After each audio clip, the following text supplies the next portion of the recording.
What up, it's me, Prez, back at you with one of these videos. And I want you to do me a favor.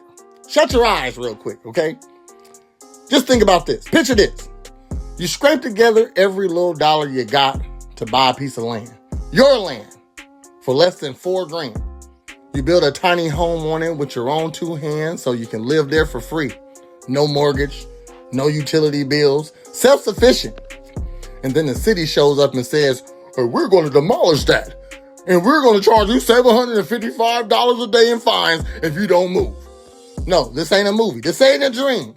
This is happening right now in Springfield, Illinois, to a man named Colton Lexus. And it should piss you off. He bought a lot over on 17th and Carpenter for $3,495. A steal. Built an 18 square foot pod, solar panels, battery powered, AC, insulated, straight off of YouTube tutorials. Y'all want to get rid of this man? Give this man a job. He says he's homeless and he's protected under the Illinois Bill of Rights for the Homeless Act. But Springfield said, "No, you're not." Then they slapped violation stickers on his home and threatened to tear it down. The city says it doesn't meet international building codes and zoning. They say he need a primary structure on a lot. They warned him and he did it anyway. I would too. I gotta build myself a house just to build a house? That's crazy. So now we got a man on land he owns, living quietly, not bothering nobody, and they're talking about bulldozers and daily fines like he committed a crime.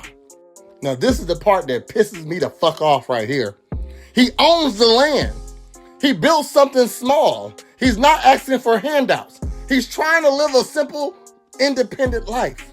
In the same city that can't seem to fix the streets or stop the violence, is real quick to send notices that threaten to demolish a guy's 18 square foot home. What? What is that? That ain't even a garage. My goodness. They put a sticker on his property and he calls it vandalism. I think so also. You're vandalizing. I just made this. You put a big ugly sticker on the side of it. I didn't put that there. Where's the compassion? Where's the "we're here to help" when it's a regular dude trying to escape the system? They'll set up porta potties for other encampments, but come after this man like he's dangerous. This ain't about safety. This is about control.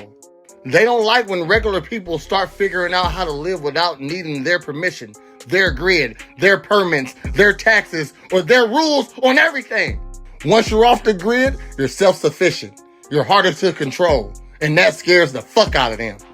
If you're wealthy or connected, you can build massive off-grid compounds on big rural lands with basically no problem. Or you can fund an entire tiny home village and suddenly the city wants to partner with you, give you land deals, rules get bent, approvals happen fast.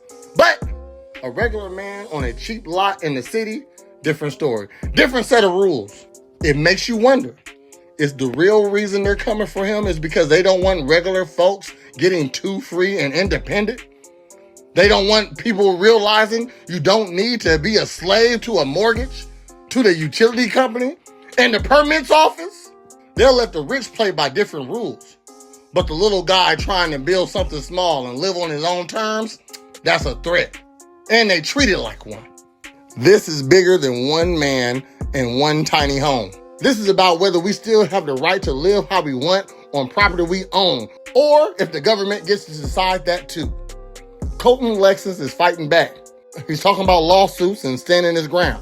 If this story makes you angry, drop a comment. Share this video and ask yourself, how much of your freedom are you willing to let them regulate? I'm out. Holla back.